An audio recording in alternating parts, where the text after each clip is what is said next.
आरती करो गुरुवर की, करो सद्गुरु की, प्यारे गुरुवर की आरती करो गुरुवर, आरती करो गुरुवर की, करो सद्गुरु की, प्यारे गुरुवर की आरती करो गुरुवर।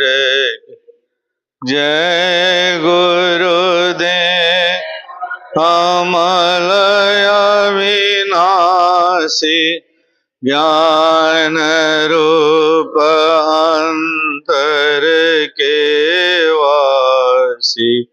जय गुरुदेव अमलय अविनाशी, ज्ञान रूप अंतर के वासी। श्रद्धा दे जला कर कर दे निसादोर ईसौर की आरती करो गुरुवर, आरती करो गुरुवर की, करो सद्गुरु की, प्यारे गुरुवर की आरती करो गुरुवर की। वेदों वेद अभेद बताया, आवागमन से मुक्त करा। वेदों में अभेद बताया, आवागमन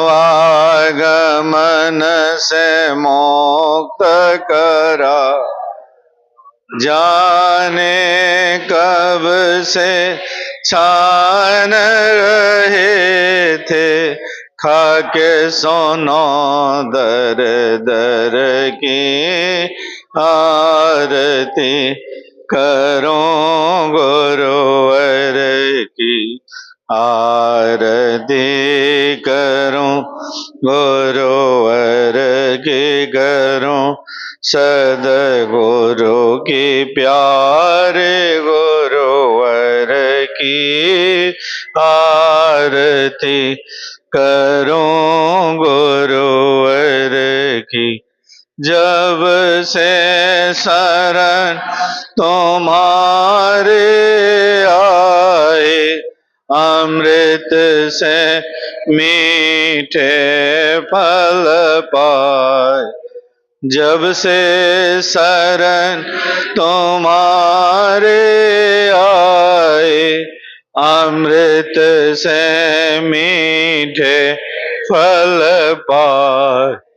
गुरुवर वर बनी रहे, भाव सदा मेरे उर की आरती करो गुरुवर की, आरती करो गुरुवर की, करो सद्गुरु की, प्यारे गुरुवर की आरती करो गुरुवर की, आरती करो गुरुवर की, करो सद्गुरु की, प्यारे गुरुवर की आरती करो गुरुवर की।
सुबह शाम जिसे का तेरा ध्यान होगा, सुबह शाम जिसका तेरा ध्यान होगा, बड़ा भाग्यशाली वो इंसान होगा, बड़ा भाग्यशाली वो इंसान होगा। उसी के हृदय में लगन तेरी होगी, उसी के हृदय में लगन तेरी होगी, जिस पे तू खुद ही मेहरबान होगा, सुबह शाम जिसका तेरा ध्यान होगा, बड़ा भाग्यशाली वो इंसान होगा। हो मस्त पीले ये प्रेम का प्याला, हो मस्त पीले यह प्रेम का प्याला, पिएगा वही जो कदरदान होगा, पिएगा वही जो कदरदान होगा, सुबह शाम जिसका तेरा ध्यान होगा, बड़ा भाग्यशाली वो इंसान होगा,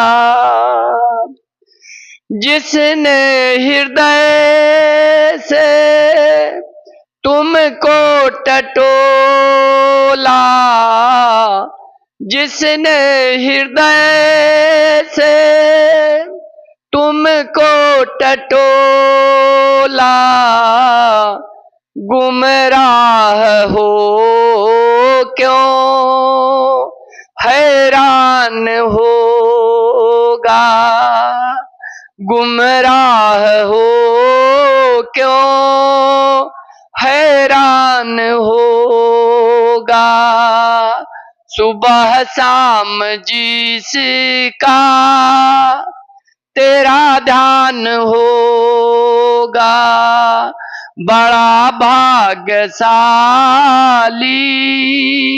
वो इंसान होगा, मिलेगी उसे अपने साधन की मंजिल, मिलेगी उसे अपनी साधन की मंजिल, दिल से जो तुझे पे कुर्बान होगा, दिल से जो तुझे पे कुर्बान होगा, कठिनाइयाँ उसकी क्या कर सकेगी, कठिनाइयाँ उसकी क्या कर सकेगी, कि सर पे जिसका तेरा हाथ होगा, कि सर पे जिसका तेरा हाथ होगा,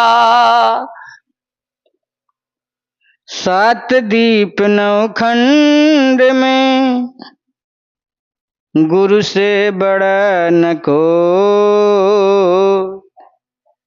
करता करे या न कर सके, जो सदगुरु करे सो हो। ना कुछ किया न करी सका, न कुछ करने जोगे शरीर, जो कुछ किया सो गुरु किया, कह गए दास कबीर। गुरुदेव मेरे दाता, मुझको ऐसा वर दो। गुरुदेव मेरे दाता, मुझको ऐसा वर दो। सेवा सत्संग सुमिरन से झोली मेरी भर दो। गुरुदेव मेरे दाता, मुझको ऐसा वर दो। गुरुदेव मेरे दाता, मुझको ऐसा वर दो। सेवा सत्संग सुमिरन से झोली मेरी भर दो। गुरुदेव मेरे दाता, मुझको ऐसा वर दो। नफरत जो करे मुझसे, मैं उनसे प्यार करूं। कहते हैं बुरा मुझको, उनका सत्कार करूं। नफरत जो करे मुझसे, मैं उनसे प्यार करूं।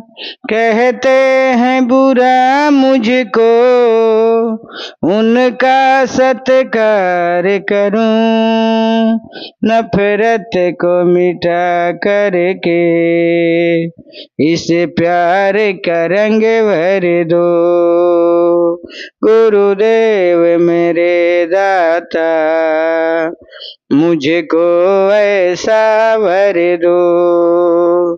सेवा सत्संग सुमिरन से झोली मेरी भर दो। गुरुदेव मेरे दाता, मुझको ऐसा वर दो। मेरे मन मंदिर में गुरुवर, एक बार तू बस जाओ। जिस ओर मैं देखूं और बस तुम ही नजर आओ। मेरे मन मंदिर में गुरुवर, एक बार तू बस जाओ। जिस ओर मैं देखूं और बस तुम ही नजर आओ। दो दान प्रभु अमृत का, जीवन में रस भर दो। गुरुदेव मेरे दाता, मुझको ऐसा वर दो। गुरुदेव मेरे दाता, मुझको ऐसा वर दो। सेवा सत्संग सुमिरन से झोली मेरी भर दो। गुरुदेव मेरे दाता, मुझको ऐसा वर दो। सबरी की तरह सेवा और ध्यान हो मीरा सा। श्रद्धा हो तुलसी सी और बोल कबीरा सा।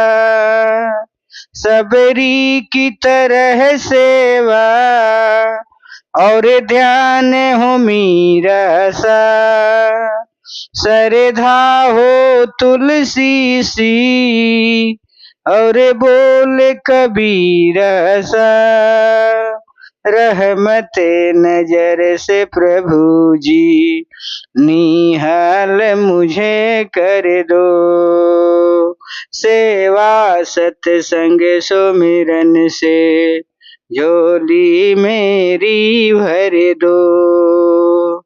गुरुदेव मेरे दाता मुझको ऐसा वर दो, सेवा सत्संग सुमिरन से झोली मेरी भर दो। गुरुदेव मेरे दाता मुझको ऐसा वर दो, हो समर्पण अर्जुन सा, और त्याग हो बुध जैसा,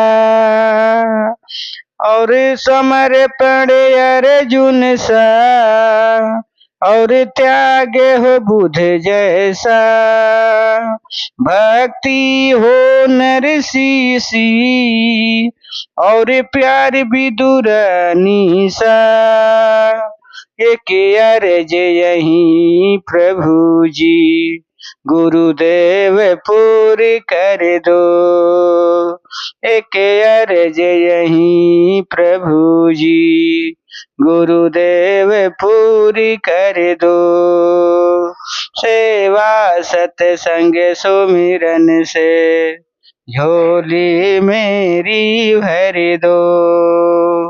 गुरुदेव मेरे दाता मुझको ऐसा वर दो, सेवा सत्संग सुमिरन से झोली मेरी भर दो। गुरुदेव मेरे दाता मुझको ऐसा वर दो।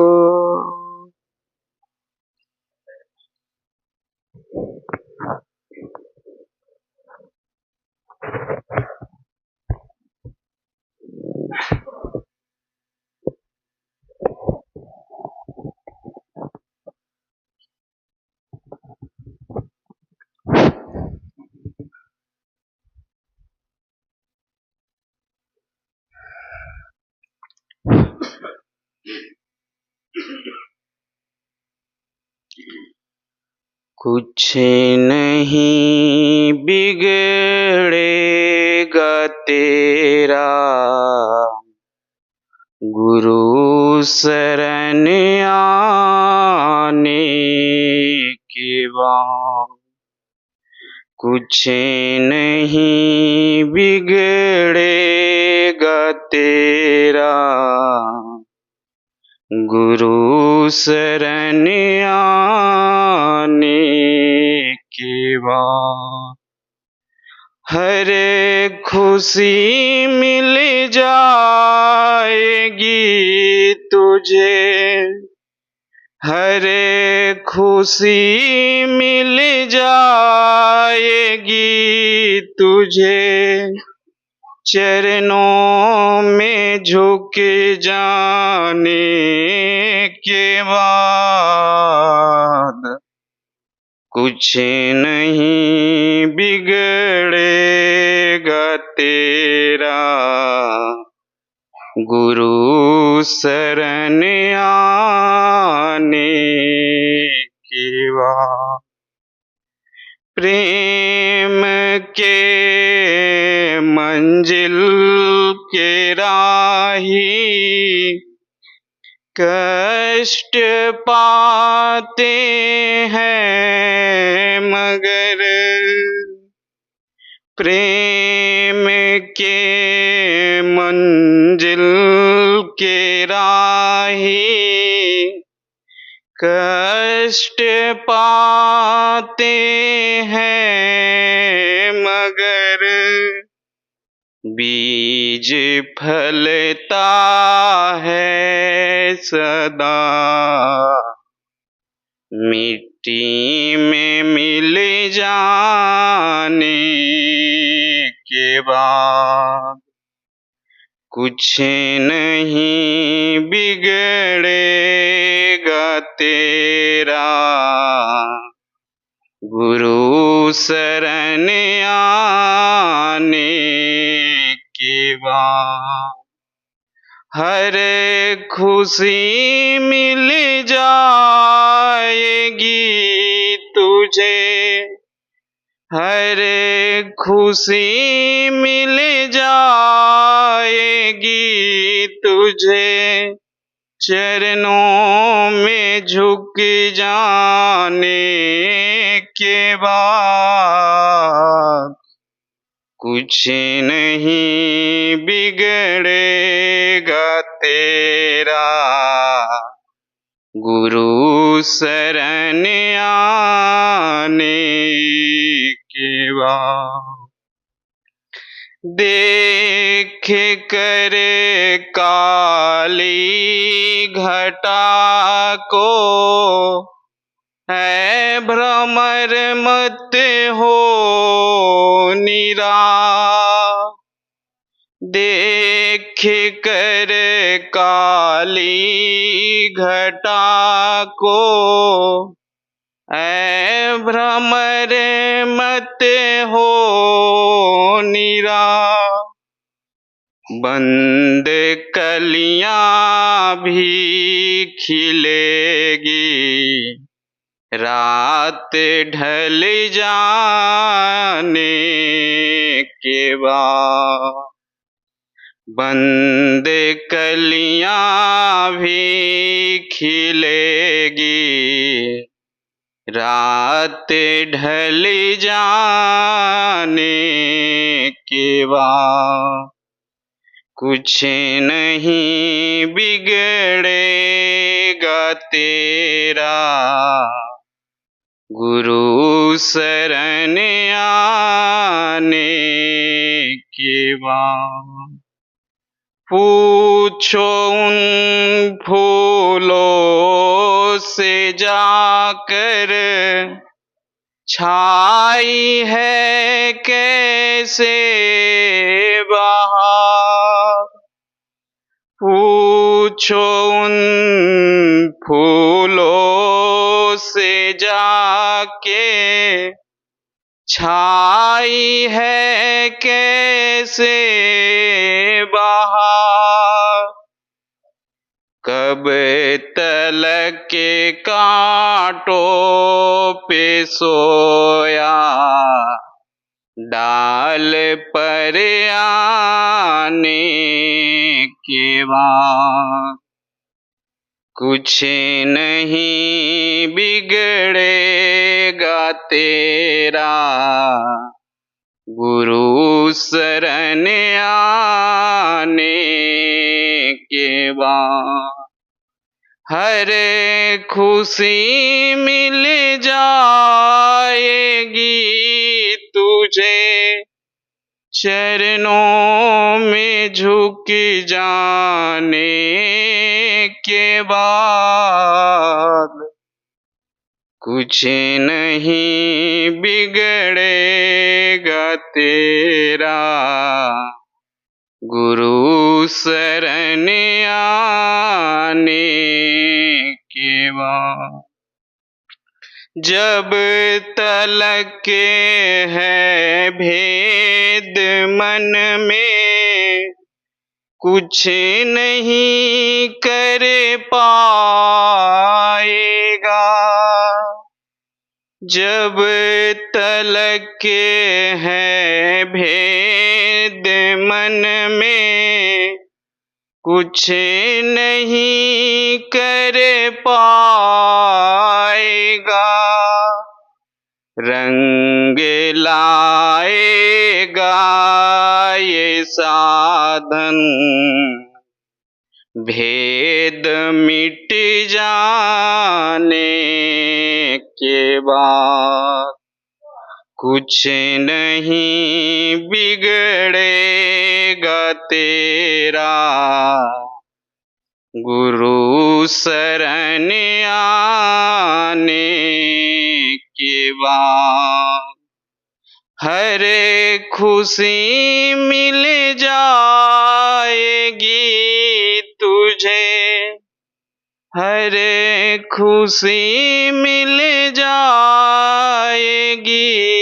तुझे, चरणों में झुक जाने के बाद कुछ नहीं बिगड़ेगा तेरा, गुरु शरण आने के बाद।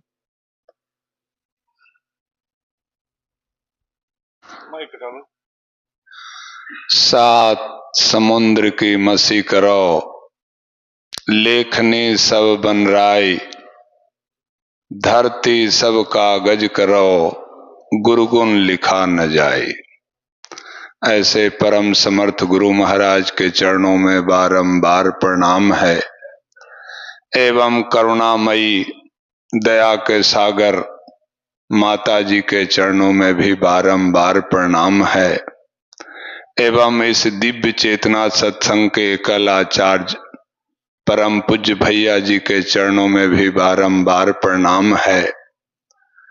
एवं इस दिव्य चेतना सत्संग के तमाम उपदेशक बिंद को भी मेरे तरफ से बारंबार प्रणाम है। एवं इस सभा में उपस्थित या इस सभा के बाहर जो भी भाई बहन बैठे हैं सभी को मेरा प्रणाम है। आज हम लोग महानिर्वाण दिवस के अवसर पर इस आश्रम पर उपस्थित हुए हैं। सर्वप्रथम ये जान लें कि महानिर्वाण शब्द जो आया है, महानिर्वाण शब्द का प्रयोग क्यों और कहां होता है। महानिर्वाण शब्द एक आम आवाम व्यक्ति के ऊपर लागू नहीं होता है।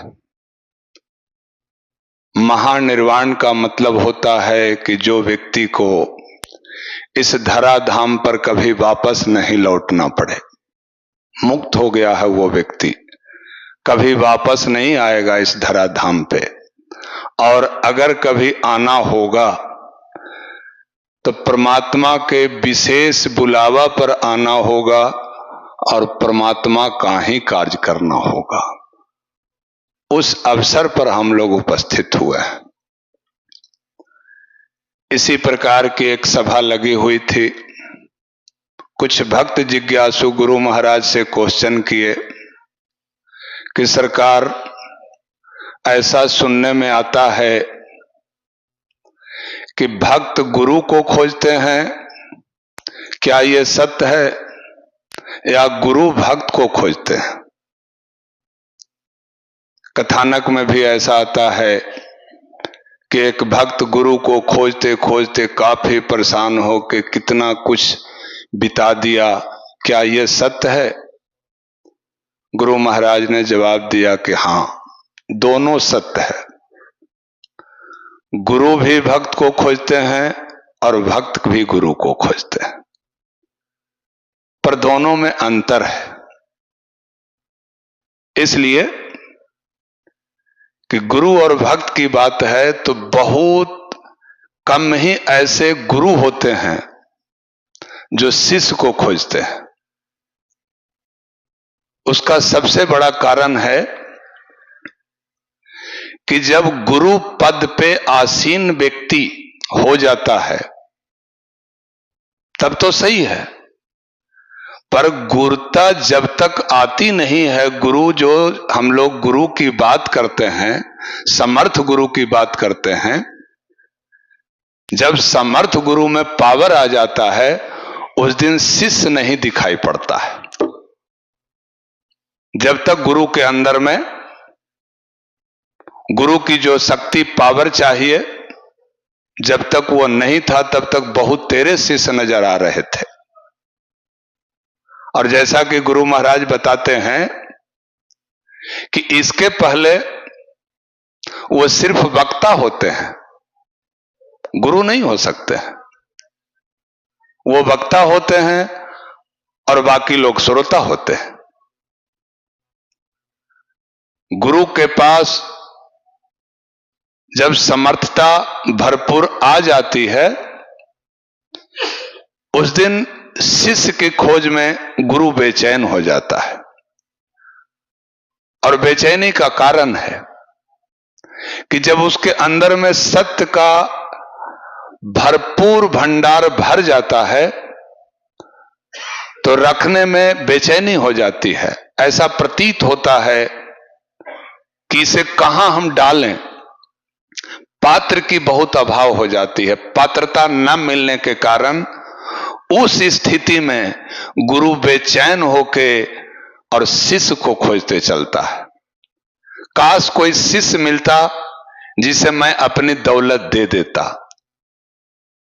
ठीक उस प्रकार से, जिस प्रकार से गाय के स्तन में जब दूध आ जाती है तो गाय बेचैन हो जाता है कि काश कोई मेरा दूध निकाल देता। यही स्थिति सेम गुरु के साथ भी होता है, पर शिष्य मिल नहीं पाता है। और दूसरी सबसे बड़ी चीज क्या होती है, कुछ शिष्य मिलते भी हैं तो मिक्स वेज की खेती होती है। मिक्स वेज का मतलब यह हुआ कि एक खेत में 4 प्रकार का बीज डाला हुआ है। एक फल रहा है, एक झर रहा है, एक अर्ध निर्माण में है, यानी पूरे खेत का एक भी बीज कारगर नहीं हो पाएगा, वो कट नहीं पाएगा। सेम कंडीशन उस शिष्य के साथ होता है कि पहले से जो बीजारोपण किया हुआ है उसके अंदर में, वो शिष्य चाहता है कि ये भी नहीं हटे और दूसरा भी इसमें डाला जाए। भला एक भी बीज का विकास नहीं होगा, कैसे विकास हो सकता है? विकास होने के लिए पहले अगला बीज को नष्ट किया जाएगा, पर यह कोई साधारण बात नहीं है। ये कार्य वही कर सकता है जो समर्थ गुरु के शरण में चला गया हो। और समर्थ गुरु की जब कृपा होगी तो पहले का जो बीजारोपण उसके अंदर में किया हुआ है उसे डिलीट कर देना और दूसरा अपना बीजारोपण उसमें डालना। और ऐसे ही जो भक्त होते हैं, जब समर्थ गुरु के शरण में ऐसा भक्त चला जाता है, चाहे वो जितना दिन के लिए ही शरण में गया हो, वो जो बीजारोपण समर्थ गुरु के द्वारा हो गया है वो कभी डिलीट नहीं होगा। हाँ, ये शरीर वो त्याग के जा सकता है, पर पुनः जब जन्म लेगा तो उसकी क्लास वहीं से चालू होगी और उसे गुरु खोज लेगा। उसे गुरु खोज लेगा कि तुम्हारा इतना काम बाकी रह गया था, हमें पूरा करना है। इसलिए कि ऐसे शिष्य की खोज में गुरु होते हैं। एक छोटा सा मैं प्रसंग रखूंगा, इस प्रसंग से सारी बातें स्पष्ट हो जाएगी, कुछ शेष कहने को नहीं रह जाएगा कि हमारे गुरु महाराज में समर्थता क्या थी, उन्होंने अपने जीवन में क्या क्या किया, कौन कौन सी संकट उनके ऊपर आया, कितनी परेशानियां उन्होंने झेली। जैसा कि एक बार सत्संग में हम गए हुए थे, कुछ सत्संगी भाई ने हमें से डायरेक्ट क्वेश्चन किया कि आज जो गुरु महाराज ये क्रिया बता रहे हैं, दक्ष होने की जो बात कह रहे हैं, तो पूर्व में क्यों नहीं ये चीज दे दिए थे। उन्हें भी आंसर मैं दिया। तो एक प्रसंग जो मैं रखूंगा, आपकी सारी क्वेश्चन का आंसर इसमें मिल जाएगा, शेष कुछ नहीं बच जाएगा। कर्नाटक में एक गांव था, वहां पे एक व्यक्ति रहा करता था, विचार से बहुत सुंदर था। विचार सुंदर के साथ साथ उसका कर्म भी सुंदर था। और जैसा कि गुरु महाराज बताते हैं कि जिस व्यक्ति का विचार और कर्म दोनों सुंदर होता है तो उसके अंदर में एक आकर्षण होता है। सुंदरता अपने आप में एक आकर्षण है। सुंदर शब्द में ही एक आकर्षण इसलिए है कि हम लोग एक मिट्टी का भी मूर्ति बनाते हैं तो उसे भी बहुत अच्छी तरह सजते हैं, सुंदर लगे। सुंदरता में एक प्रकाश होता है, जीना प्रकाश है, उसे ओरा भी कह सकते हैं। वो आकर्षण होता है, खींच लेता है वो अपनी ओर। छोटा सा बच्चा को ही देख लीजिए, सुंदर बच्चा मिलता है, हर आदमी चाहता है कि एक बार इसे हम गोद में उठा लें, प्यार करें। सेम यही स्थिति उस व्यक्ति के साथ था, और यही कारण था कि 2-4 दिन के लिए भी वो व्यक्ति इधर उधर कहीं चला जाता था तो गांव के चाहे बुजुर्ग हो, बच्चे हो, सब लोग बेचैन हो जाते थे कि वो व्यक्ति नहीं है। उस व्यक्ति में इतना आकर्षण था कि वो बुजुर्ग को भी सेवा करता था, बच्चे को भी बहुत ज्यादा प्यार करता था, इसलिए हर लोग का वो प्यारा व्यक्ति था। एक साधारण इंसान था, किसी तरह वो अपना जीवन यापन कर रहा था। कुछ दिन के बाद उसकी एक शादी हुई, बहुत सुंदर पत्नी से उसकी शादी हुई, कर्म से भी सुंदर, विचार से भी सुंदर, हर तरह से पत्नी भी सुंदर मिली। भला सोच सकते हैं एक सुंदर को सुंदर मिला, कितना अच्छा उसकी जीवनचर्या चल रही थी, सब लोग काफी खुश थे। कुछ दिन बीत जाने के बाद एक बच्चे का निर्माण हुआ, घर में खुशियां और बढ़ गई। 2 ही लोग थे, दोनों का ध्यान उस बच्चे पर केंद्रित हो गया। सब कुछ बहुत अच्छे तरह से चल रहा था, बच्चा भी उतना ही सुंदर था, मां पिताजी भी, कर्म, वाणी, शरीर हर तरह से सुंदर थे, बच्चा भी सुंदर हुआ। पर कुछ दिन बीत जाने के बाद, 6 महीना के बाद, बच्चे का मां एक्सपायर कर जाती है। अब भला सोचिए, 6 महीने का बच्चा है, उसका मां एक्सपायर कर जाए, अब बाप को ही मां का भी फर्ज अदा करना पड़ा। एक बाप ही मां और बाप दोनों का फर्ज अदा किया, बच्चे को पाल रहा था। 1 साल बीता ही था कि बाप भी एक्सपायर कर गया। भला सोचिए, 1 साल 1.5 साल का बच्चा हो, इतना सुंदर बच्चा हो, जिंदगी कहां से चली थी, आज कहां पे आके अटक गई। आज न उसका माँ रहा न बाप रहा, बच्चा अकेला रह गया। गांव में ये खबर फैली, सारे रिश्तेदार, गांव वाले सब लोग आए, सब लोग अफसोस प्रकट करने लगे, बहुत अच्छा नहीं हुआ इसके साथ, अब क्या होगा इस बच्चे का। 2-4 महिला, 2-4 पुरुष, सॉरी महिला नहीं, 2-4 पुरुष ये विचार बनाए कि कोई बात नहीं है, इतना सुंदर बच्चा है, इसे मैं अपने घर ले जाऊंगा, ऐसे अच्छी तरह मैं परवरिश करूंगा। उनकी जो पत्नी थी, एकदम वहां पे धारा 44 लगा दिया, नहीं ये बच्चे को मैं छू नहीं सकता हूं।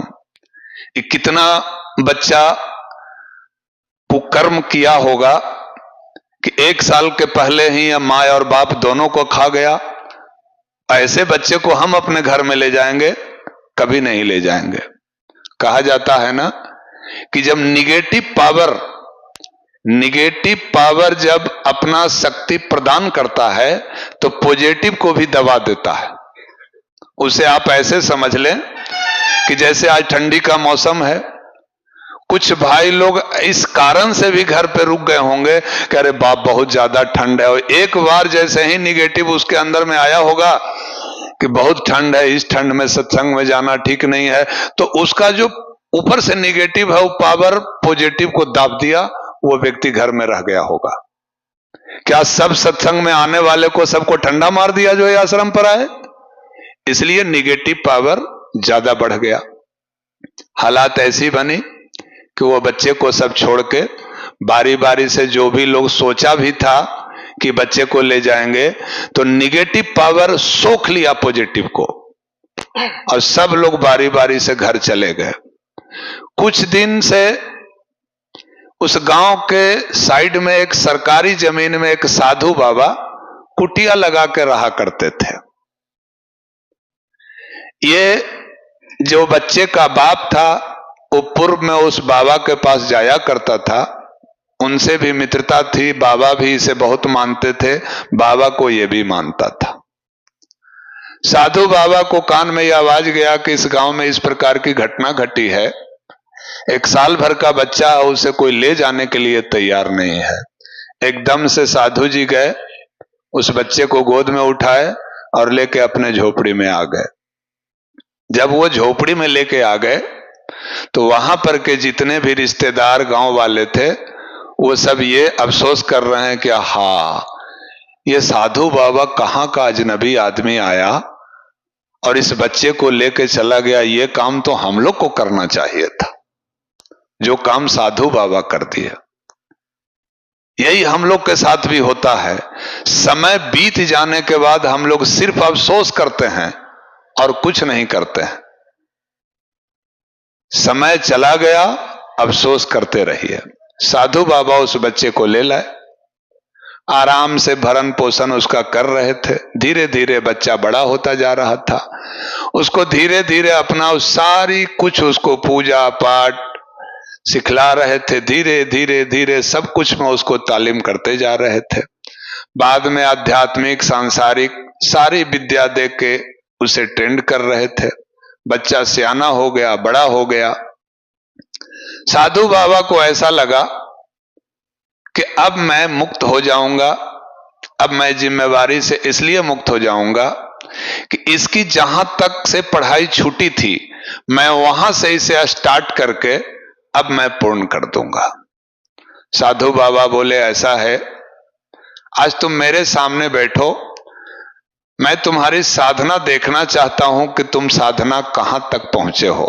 बैठ जाओ मेरे पास। बैठ गया वो व्यक्ति। वो बच्चा सियाना हो चुका था, बैठ गया। बैठ जाने के बाद उसे क्रिया करवाते हैं। ध्यान में जैसे ही वो बैठता है, समाधि में जाता है। समाधि में जाने के बाद पूर्व जन्म का अपना सारा इतिहास को उलट रहा। और यही तो बाबा करवाना चाहते थे, सामने बैठा के यही दिखलाना चाहते थे। सब कुछ वो देख रहा है। उस जन्म में मैं इतना साधना किया था, यहां तक कालिमा रह गई थी, इसके बाद हमारी मौत हो गई। फिर देखता है दूसरे बार मैं जन्म लिया, यहां तक मैं साधना किया, यहां के बाद फिर हमारी मौत हो गई, फिर हमारी साधना यहीं तक रुक गई। फिर वर्तमान में जो घटना घटता है वो भी देखता है कि हमारी माँ भी मर गई, पिताजी भी मर गए, जो भी रिश्तेदार सब आए सब कुछ न कुछ सुना के चले गए। ये बच्चा ऐसा है, कौन ले जाएगा। साधु बाबा आते हैं, गोद में हमको उठा के ले जाते हैं, बैठाते हैं। सारा सीन ध्यान में वो इंसान देख रहा है। पर इस देखते देखते कि ये भी दौर आता है कि वो देखता है कि साधु बाबा जो हमारे सामने बैठे थे वो लुढ़क गए हैं। ये जैसे ही सीन आता है तो एकदम से ध्यान उसका अवाक होकर खुलता है। खुलने के बाद देखता है तो सही बात है, साधु बाबा लुढ़क गए। अब अफसोस करके वो सीधा दिमाग को ठोक रहा है, काश ये बाबा के साथ तो मैं बस सिर्फ इतना जानता था कि हमें ये कुछ सिखा रहे हैं, पर हमें क्या पता था कि बाबा हमारे यहां तक पहुंचे हुए थे। अफसोस के सिवा उस व्यक्ति के पास कुछ नहीं रह गया, कुछ नहीं रह गया। इसलिए कि वो व्यक्ति यही जान रहा था कि ये बाबा कोई साधारण व्यक्ति हैं जो हमको कुछ सिखला रहे हैं, रामायण महाभारत। ध्यान के बारे में उसे क्या पता था? उसे क्या पता था कि ध्यान होता क्या है? और ये बाबा में इतनी समर्था कैसे हो जाएगी कि हमारा पूर्व का 5 जन्म के बारे में ये बताएंगे। हाँ, आज सेम यही कंडीशन हमारे गुरु महाराज के साथ हुई है। हम लोग इतने लंबे समय तक गुरु महाराज के साथ रह के सिर्फ ये कह के समय बिताते रह गए कि कोई दिक्कत नहीं है, अभी तो घर का काम निपट लेते हैं, बाद में सत्संग हो जाएगा। और गुरु महाराज आश्रम से कहीं जा रहे हैं, मिल लेंगे। अगर गुरु महाराज हमारे गांव में भी प्रोग्राम कर रहे हैं, इस ठंडी में भी गुरु महाराज प्रोग्राम में अगर गांव में आए हैं, तो ये कह के हम लोग न कर जा रहे हैं कि अरे वो उनके पास तो व्यवस्था है, अब कल वाला प्रोग्राम में जाएंगे, शाम को ठंडा जाता है। यही कह के हम लोग अभी तक समय बिताते रह गए। और हम लोग ये नहीं समझ पाए कि गुरु महाराज देने हम लोग को क्या है, ये कभी नहीं सोचे। आज सेम कंडीशन हम लोग के साथ यही रह गया, और फिर पछताने के सिवा कुछ बचा नहीं। अपने अतीत को याद करें, यही वो दिन था जब गुरु महाराज का खबर मिला, जब हम लोग वापस आए तो सिर्फ पछतावा के सिवा क्या बच रहा था। पर शायद हम लोग ये भूल गए थे, सेम जो अभी प्रसंग था, कहीं यही साधु बाबा तो नहीं थे, उनका कार्य पूर्ण हो गया था। हम लोग ये भले समझ रहे हैं कि कौन सा कार्य कब पूरा किए, पर इतना निश्चित जान लीजिए कि समर्थ गुरु कभी भी महानिर्वाण को प्राप्त नहीं कर सकते हैं जब तक वो अपना पूर्ण बीजारोपण करके देख लिए कि यह फसल कारगर हो जाएगा। हमारी न देखने के बाद भी ये फसल को कोई आंच नहीं आएगा, इसके बाद महानिर्वाण को वो प्राप्त होगा। हाँ, हमारी समझ नहीं है, हमारी सोच नहीं है कि हम वहां तक पहुंच सके, ये हम लोग की बहुत बड़ी भूल है। ओम शांति। आइए अब हम लोग ध्यान करते हैं। इसके लिए आवश्यक है कि सीधी तरह से बैठ जाएंगे। परम पूज्य गुरु महाराज साहब ने जिन भाइयों को जिस तरीके से ध्यान करने के लिए बताया है, आप वैसा ही करेंगे। उसमें कोई फेरबदल नहीं करेंगे, कोई परिवर्तन नहीं करेंगे, कोई जोड़ घटाव नहीं करेंगे। जो लोग नए हैं उनके लिए मैं क्रिया निवेदन कर दे रहा हूं। आप श्री राम मंत्र का उच्चारण करेंगे। मंत्र कैसे बोलना है, तो मन ही मन बोलना है, फिर सुनना है, फिर देखना है। क्या देखना है? तो मंत्र को बोलने सुनने से जो स्पंदन या तरंग पैदा हो रहा है उसी को देखना है। देखते देखते एक अवस्था आएगी, देखत तुम ही हो जाई, अब भी वही हो जाएंगे जो वो है। बस क्रिया इतनी सी करनी है। दो सावधानियां हैं।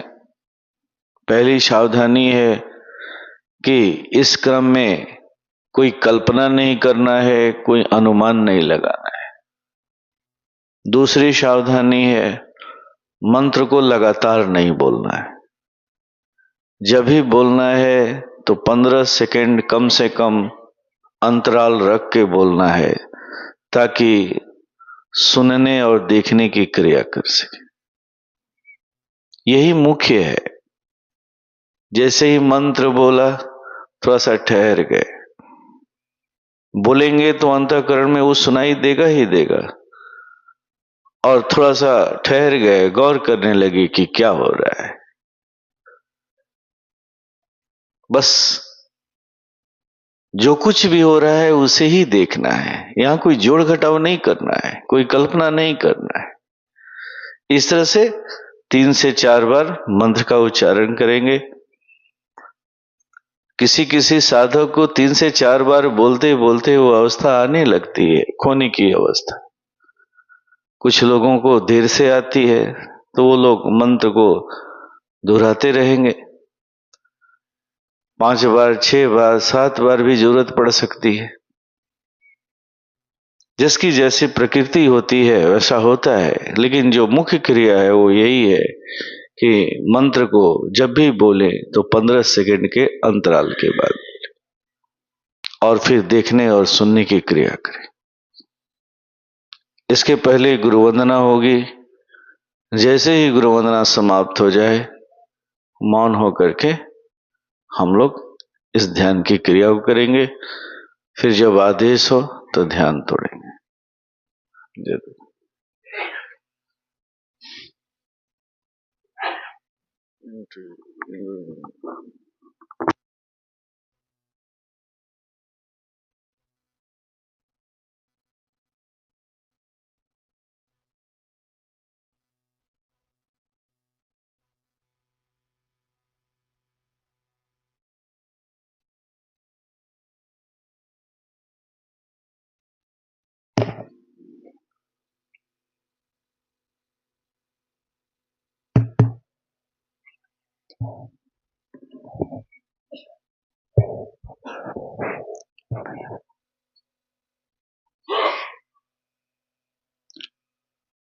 शरण में आए हैं हम तुम्हारे,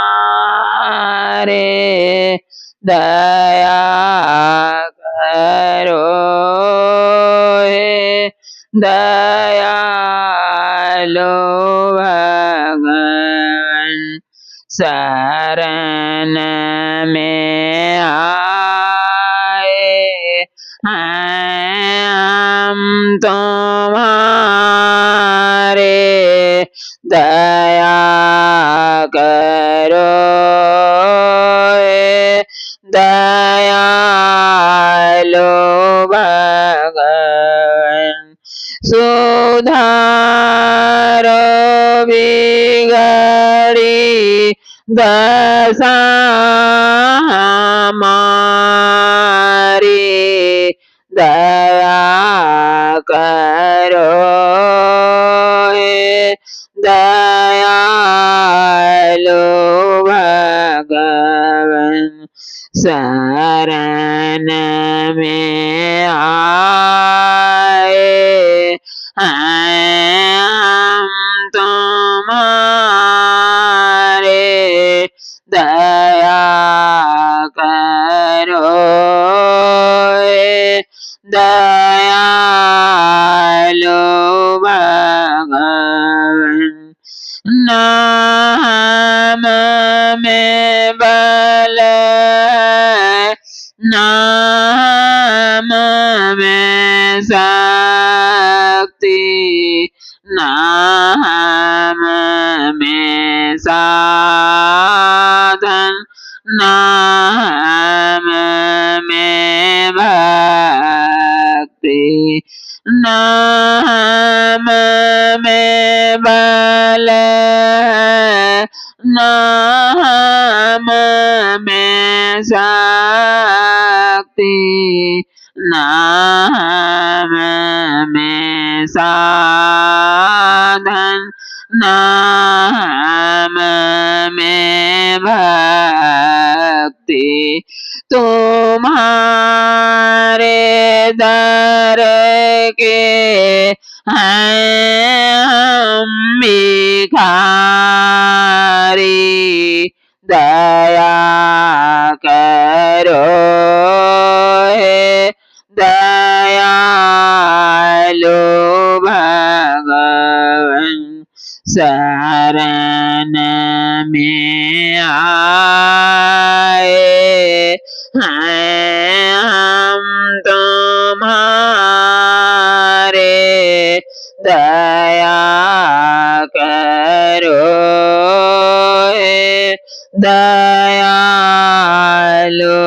भगवान। जो तुम पिता हो तो मैं हूँ बालक,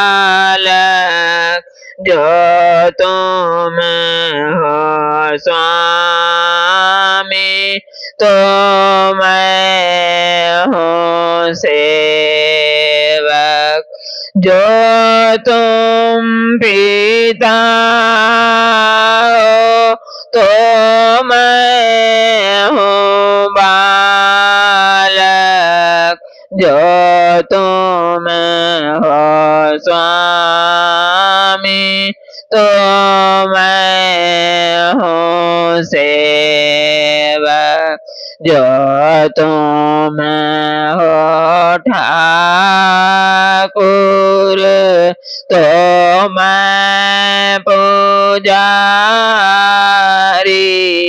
दया करो हे दयालु भगवान।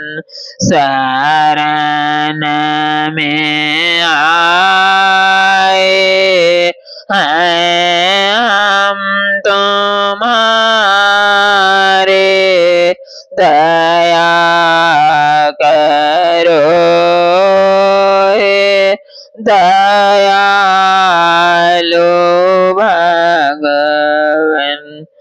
जो हम भले हो तो भी तुम्हारे,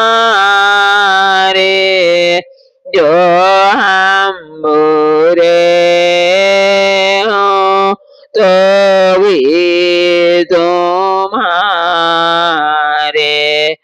जो हम भले हो तो भी तुम्हारे,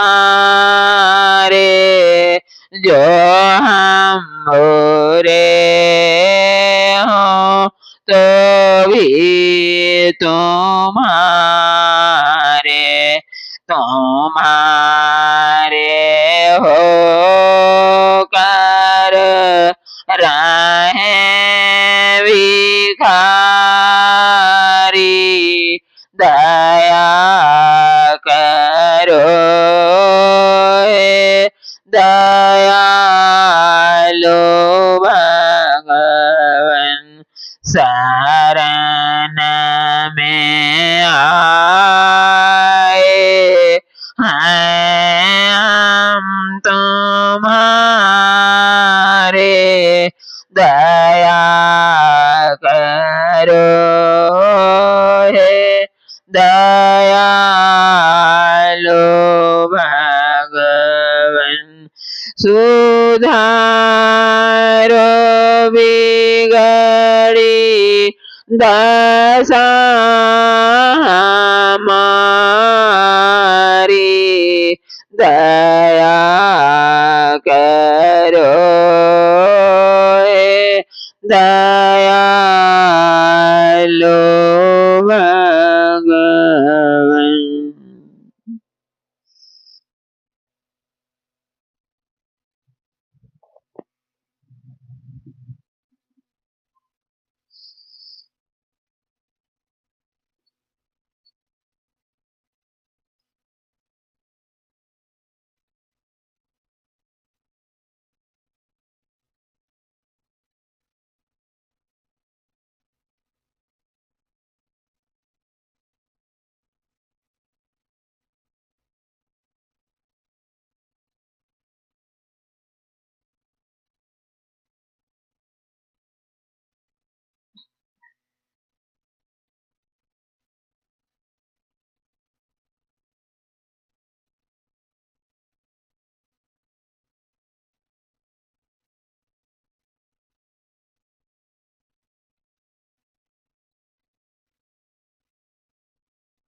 भगवान मेरी साधना सफल होने दो गुरु, निज चरण की आराधना सफल होने दो गुरु, निज चरण की आराधना भगवान मेरी साधना। मैं नगर घर घर फिरा हूँ, ठोकरें खा के गिरा हूँ। मैं नगर घर घर फिरा हूँ, ठोकरें खा के गिरा हूँ। अंत में आया तुम्हारे पास मैं निर्धन बना। भगवान मेरी साधना सफल होने दो गुरु, निज चरण की आराधना। जल रहा हूँ ताप से और वेदना की साप से, जल रहा हूँ ताप से और वेदना की साप से। अब न भव की ग्रंथि से करुणे से मुझको बांधना। भगवान मेरी साधना सफल होने दो गुरु, निज चरण की आराधना सफल होने दो गुरु, निज चरण की आराधना।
परम भागवत,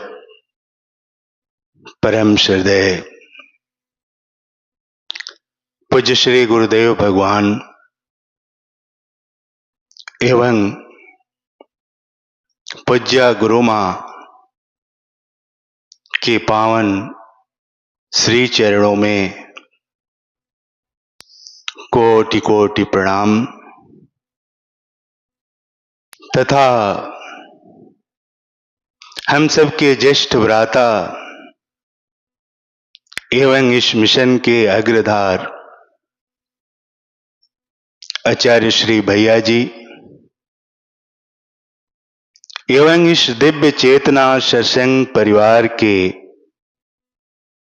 उपस्थित समस्त शिक्षक वृंद के श्री चरणों में मेरा शत शत प्रणाम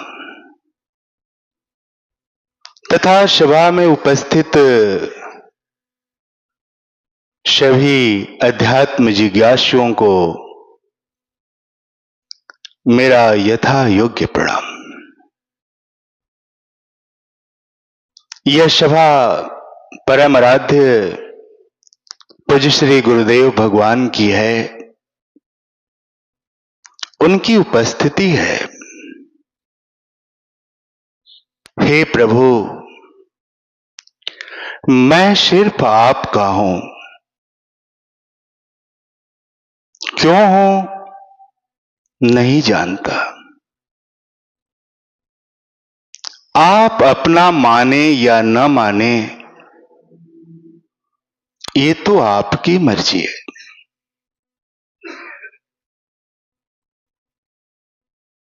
आज हम लोग अपने आराध्य पूज्य श्री गुरुदेव भगवान की महा अवतरण पर्व पर एकत्रित हुए हैं। अच्छा, आज हम लोग अपने परम आराध्य पूज्य श्री गुरुदेव भगवान के महा निर्वाण पर्व पर एकत्रित हुए हैं। महानिर्वाण जो विजय का पर्व है, जो परम आनंद का पर्व है, जो प्रेम का पर्व है।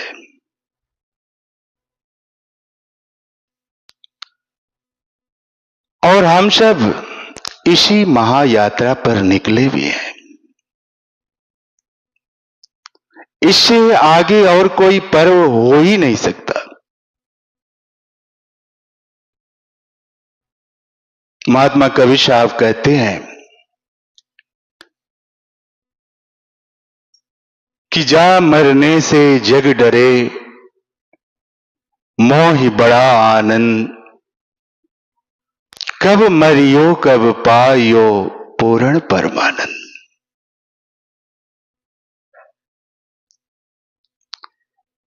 वही पूर्ण परमानंद का जो पर्व है, यही महानिर्वाण का पर्व है।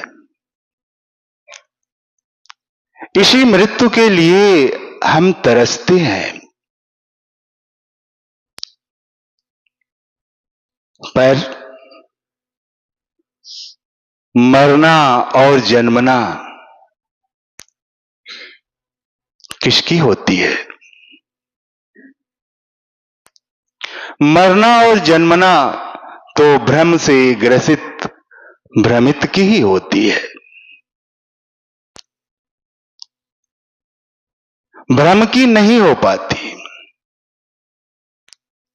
जिस दिन उस भ्रम की मृत्यु हो जाती, वही हमारे जीवन के लिए महानिर्वाण का पर्व होता।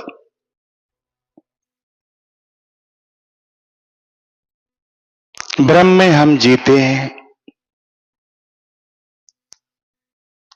भ्रम में मरते हैं और जीव बन के रह जाते हैं। भ्रमी की हालत होती है। भ्रम तो बना रहता है, मृत्यु जब भी होती है तो भ्रमी की होती है। और भ्रमी का अर्थ भी होता है, पर्यायवाची शब्द होता है मक्खी से। यह कीट होता है जिसका स्वभाव होता है शरीर के उन अंगों पर बैठना जहां गंदगी दिखती है। कभी भी मक्खी, कभी भी ब्रह्मी उन्हीं अंगों पर बैठना पसंद करती है जहां गंदगियां होती है, और उसी स्वभाव में शरीर को भी त्याग देती है। लेकिन भ्रमर जो सुगंध की तलाश करता है और सुगंध को तलाश करते करते उस पुष्प में, सुगंध में इतना लय हो जाता है कि उसी में ही मिट जाता है। भ्रमर की भूमि महानिर्वाण की भूमि, उस प्रेम में, उस सुगंध में अपने आप को मिटा देना। लेकिन वही एक ब्रह्मी जो चाहती तो है सुगंध को,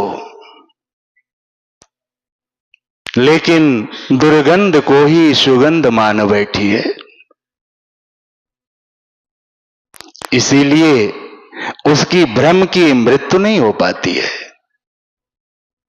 उसे जन्मना और मरना पड़ता है, उसे मृत्यु का थपेड़ा सहना पड़ता है, जन्म का बोझ ढोना पड़ता है। लेकिन भ्रमर जो पुष्प में प्रेम की सिमटकर मिट जाता है और अपने उस महानिर्वाण को प्राप्त करता है। हम सब की भी हालात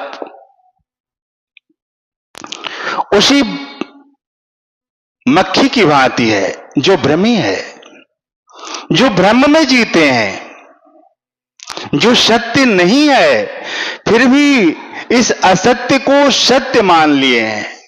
यही तो भ्रम है, इसी की तो मृत्यु होनी है। लेकिन उस भ्रम की मृत्यु नहीं हो पाती है, केवल भ्रम ही मरता है। और जब मरता है तो भ्रम में पुनः उसे जीवन लेना पड़ता है, जन्म लेना पड़ता है।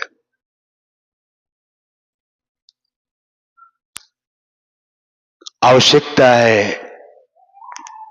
हम सब की हालात भी उसी भ्रमियों की भांति है जिनका लक्ष्य है महानिर्वाण,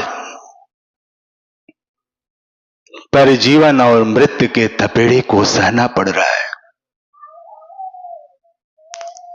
आवश्यकता है उस भ्रमर के पथ पर चलने की, उस भ्रमर की सानिध्यता प्राप्त करने की, उस भ्रमर के दिशा अनुसार, दिशा निर्देशन अनुसार अपने जीवन को चलाने की। वो भ्रमर कौन होता है? तो गुरु होता है, सदगुरु होता है।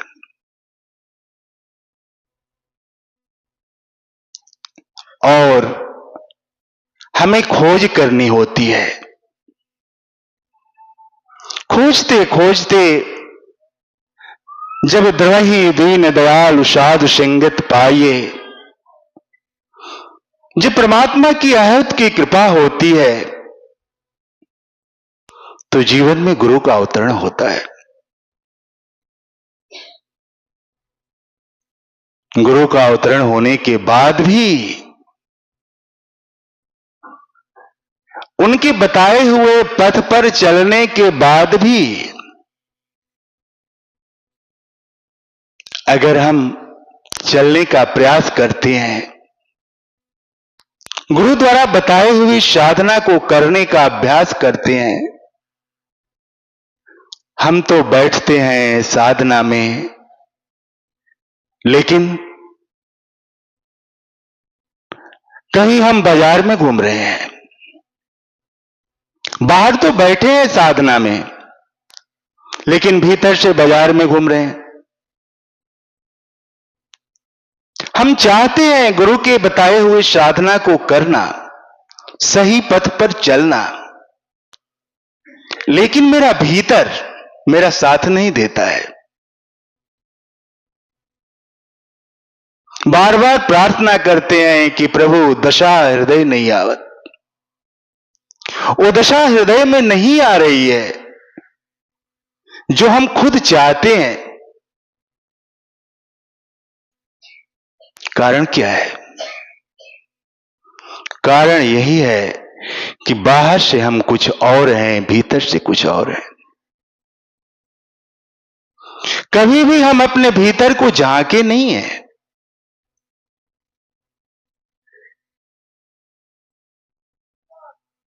गुरु महाराज साहब से प्रार्थना जब करते हैं, रोते हैं, बिलखते हैं,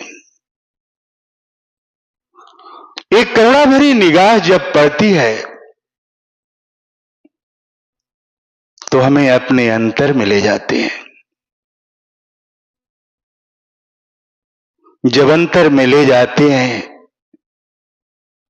क्या देखते हैं? जो हमारा अंतर में जो मेरा विरोध कर रहा है, वो कैसा है?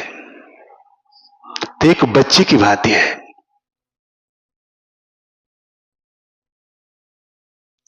रो रहा है। कभी हम उससे मिले नहीं हैं। वो प्यार चाहता है, वो दुलार चाहता है, वो साथ चाहता है, लेकिन हम तो अकेले चलने को ठान लिए हैं।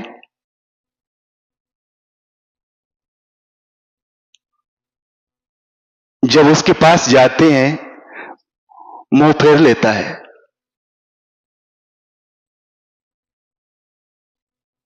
जाकर हम उसके पास बैठते हैं,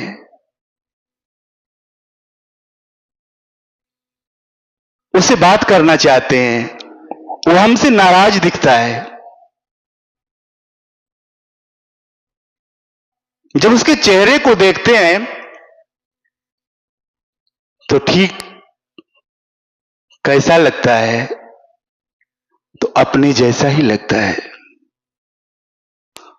अपना ही बच्चा जैसा लगता है, अपने बच्चे का रूप जैसा लगता है।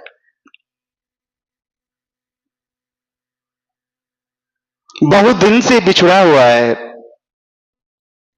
बार बार वो विरोध कर रहा है हमारा, क्योंकि हम उसको छोड़ के आगे बढ़ना चाहते हैं। गुरु महाराज साहब कहते हैं उसे प्यार करो। वो कोई और नहीं, वो तुम्हारा अवचेतन मन ही है।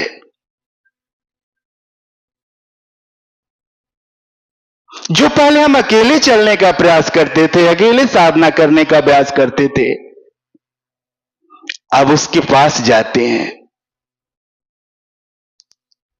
उसका साथ देते हैं, उसको गोद में उठाते हैं, उसे साथ लेकर गुरु महाराज के साथ सामने जाते हैं, गुरु महाराज साहब से आशीर्वाद दिलाते हैं। वो खुश होता है।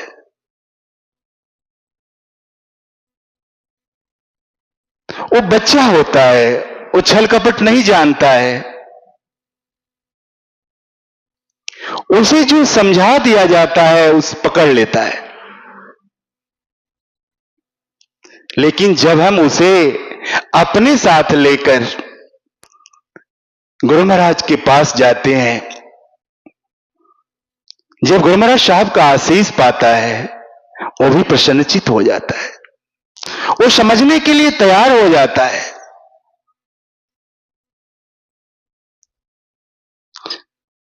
उसे हम समझाते हैं कि देखो, जो तू अपने आप को मान बैठे हो वो हो नहीं।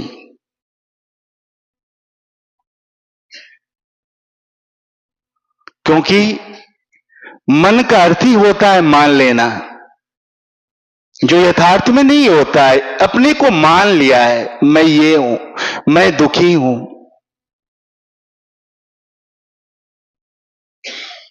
मैं ये हूं, मैं दुखी हूं। अब उसे समझाना होता है, समझाते हैं उसे कि देखो, जो तू अपने आप को मान लिए हो नहीं, तुम वही हो। देखो, स्थूल से नजर फैलाओ, तू हो कौन? तू अपने आप को मैं मान बैठा है, वो मैं है कौन? ये तेरा है, लेकिन जिसका वो है कौन? उसे हम समझाते हैं। ये शरीर, ये हाथ किसका है? तो मेरा है। तो मैं कौन है जिसका ये हाथ है? ये शरीर किसका है? तो मेरा है। तो मेरा है, तो मैं कौन है जिसका ये शरीर है? मेरा मन। तो फिर प्रश्न उठता है कि मैं कौन है जिसका मन है?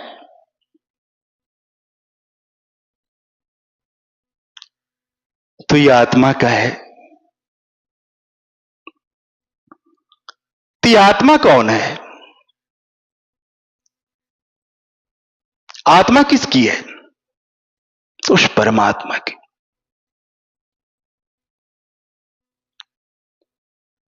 तो उसे यही समझाते हैं, बार बार यही समझाते हैं कि तू वही है जो परमात्मा है। भ्रम में तू मान बैठा है कि मैं ये हूं, मैं वो हूं, मैं दुखी हूं, मैं सुखी हूं, लेकिन तू है कौन? तू वही है। और जिस दिन ये जान लेता है कि मैं कौन हूं, उसी दिन उसका भ्रम मिट जाता है, उसकी भ्रम की मृत्यु हो जाती है और वो महानिर्वाण को प्राप्त हो जाता है। जब तक वो मान बैठा है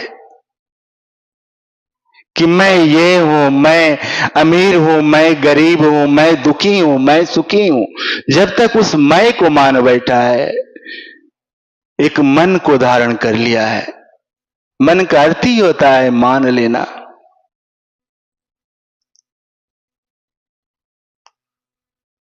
तो इससे हम समझाते हैं, वही समझता है, और वही उसी को समझाने में बहुत समय लगता है, जो हमारा अवचेतन मन होता है। यहीं से हमारी साधना भी शुरू होती है। गुरु महाराज साहब हम सब को जो साधना दिए हैं, बहुत अलौकिक साधना है। जब हम चलने का प्रयास करते हैं,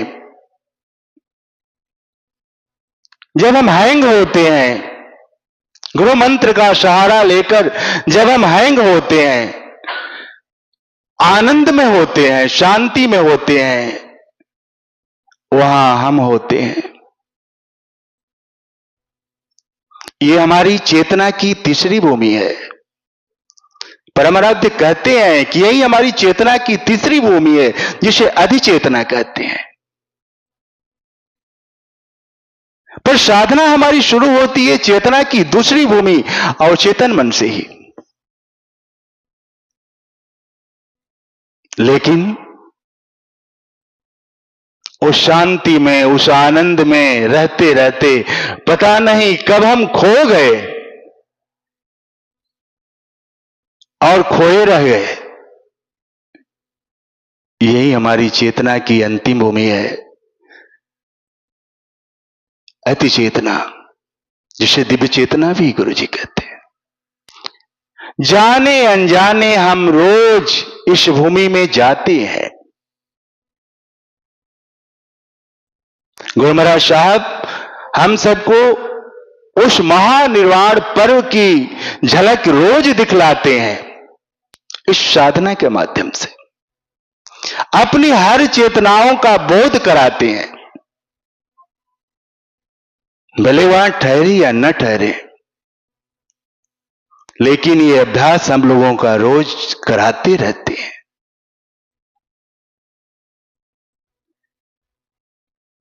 परम आराध्य से प्रार्थना है, हे प्रभु,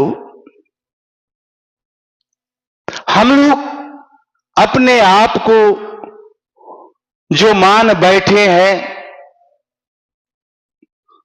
जिस भ्रम में जी रहे हैं, उस भ्रम से पर्दा हटा दो और वास्तविकता का दीदार करा दो। आज ये जो महानिर्वाण पर्व है, इस पर्व पर आपसे यही प्रार्थना करते हैं या याचना करते हैं, हे प्रभु, इस भ्रम का पर्दा हटा दो और एक वास्तविकता का झलक करा दो। ऐसे प्रार्थना के साथ हम अपने परम आराध्य पूज्य श्री गुरुदेव भगवान के श्री चरणों में कोटि कोटि प्रणाम करते हैं। साथ ही श्रद्धा पूज्य गुरु मां के भी चरणों में कोटि कोटि प्रणाम करते हैं। साथ ही अपने ज्येष्ठ भ्राता आचार्य श्री भैया जी के भी चरणों में कोटि कोटि प्रणाम करते हैं। ओम शांति।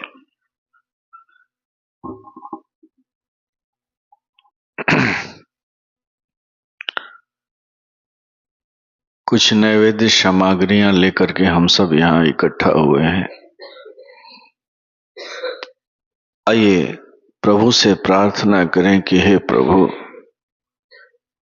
आप इसे स्वीकार करें तथा हम सबों पर दया करें। प्रभु कृपा करें। ये आपकी ही दी हुई वस्तु है प्रभु। उस बालक के भांति आपकी ही दी हुई चीज को हम लोग लेकर के आपके लिए उपस्थित हुए, जिसे पिता पाकर के प्रसन्न होता है, खुश होता है। हे प्रभु, आप इसे स्वीकार करें तथा हम सबों पर दया करें। प्रभु कृपा करें, हम सही मार्ग पर चलते रहें, कभी ना भूलें, कभी ना भटके। हमारी यात्रा तब तक होती रहे जब तक हम अपने लक्ष्य को प्राप्त न कर लें। वही लक्ष्य जिस लक्ष्य को आपने हमें दिखाया। हमें कहाँ सामर्थ्य था अपने लक्ष्य को जानने का, समझने का, देखने का। प्रभु, जैसे आपने हमें हमारे लक्ष्य का दीदार कराया, उसका एहसास कराया, वैसे उसे प्राप्त करने की शक्ति भी दो प्रभु। कृपा कर दो, दया कर दो। आइए इन्हीं भावों के साथ इस नैवेद्य को हम सब अपने परम आराध्य को अर्पित करें।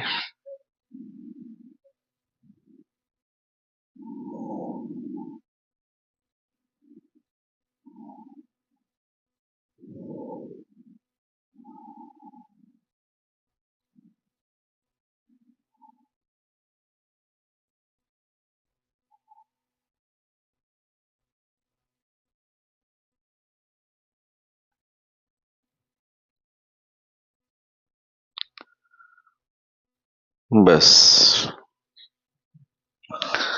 त्वमेव माता च पिता त्वमेव बन्धो च सखा त्वमेव विद्या द्रविणं त्वमेव सर्वं मम देवदेव। ॐ सहनाववतु सहनौ भुनस्तु सवीर्यं करवावहै तेजस्विनावधीतमस्तु मा विद्विषावहै। ओम शांति शांति शांति। थोड़ी देर के बाद ये सभा समाप्त हो जाएगी। दूसरी सिटिंग जो कल होगी सुबह 9 बजे से होगी। ठंडी का दिन है इसलिए उसको ध्यान में रखते हुए 9 बजे ठीक है, 9:30 ठीक है, तो 9 बजे से होगी। अभी सभा समाप्ति के बाद जहां आप लोग बैठे हैं आपके पास प्रसाद पहुंच जाएगा। आप लोग अपने जगह पर ही बैठे रहेंगे, तब तक 1-2 भजन होंगे, उसका आनंद लेंगे। सभा समाप्ति के बाद महाप्रसाद भी रेडी होगा। लगभग आप सब महाप्रसाद ग्रहण करके ही जाएंगे। पहले माताओं को प्राथमिकता देंगे। एक बात मैं और कहना चाहूंगा, सभी लोग जो भी खाना खाएं अपना थाली अपने साफ करें। ठंडी का दिन है, किसी पर अगर हम बोझ देते हैं तो ये ठंडी सबको प्रभावित करती है, इसलिए ख्याल रहे। और ये गुरु महाराज के समय से चलता आ रहा है, बीच बीच में हम लोग भूल जाते हैं। नहीं, आज विशेष रूप से मैं निवेदन करूंगा, खाना खाएं, अपना बर्तन स्वयं साफ करें। ओम शांति।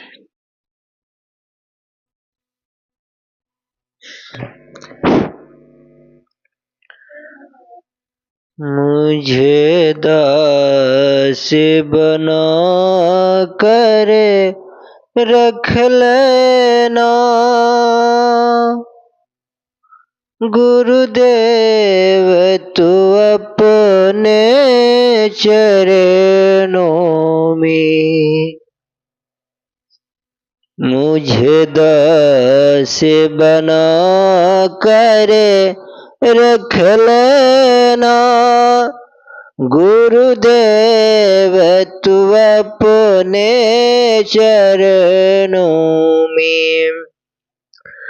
गुरुदेव तू अपने चरणों में, गुरुदेव तू अपने चरणों में, गुरुदेव तू अपने चरणों में। मुझे दास बना कर रख लेना, गुरुदेव तू अपने चरणों में। जब अधम से अधम को तारा है, उसमें ही नाम मारा है। जब अधम से अधम को तारा है, उसमें ही नाम मारा है, उसमें ही नाम हमारा है।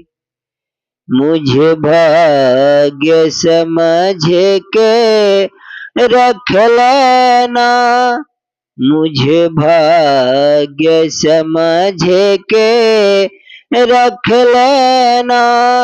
गुरुदेव तू अपने चरणों में मुझे दास बना कर रख लेना। गुरुदेव तू अपने चरणों में। मैं भला बुरा हूँ तेरा हूँ, तेरे द्वार पे डाला डेरा हूँ। मैं भला बुरा हूँ तेरा हूँ, तेरे द्वार पे डाला डेरा हूँ, तेरे द्वार पे डाला डेरा हूँ। मुझे चाकर समझ के रख लेना, मुझे चाकर समझ के रख लेना। गुरुदेव तू अपने चरणों में मुझे दास बना कर रख लेना। गुरुदेव तू अपने चरणों में, गुरुदेव तू अपने चरणों में, गुरुदेव तू अपने चरणों में, गुरुदेव तू अपने चरणों में। मुझे भाग्य समझ के रख लेना, गुरुदेव तू अपने चरणों में। मुझे भाग्य समझ के रख लेना, गुरुदेव तू अपने चरणों में।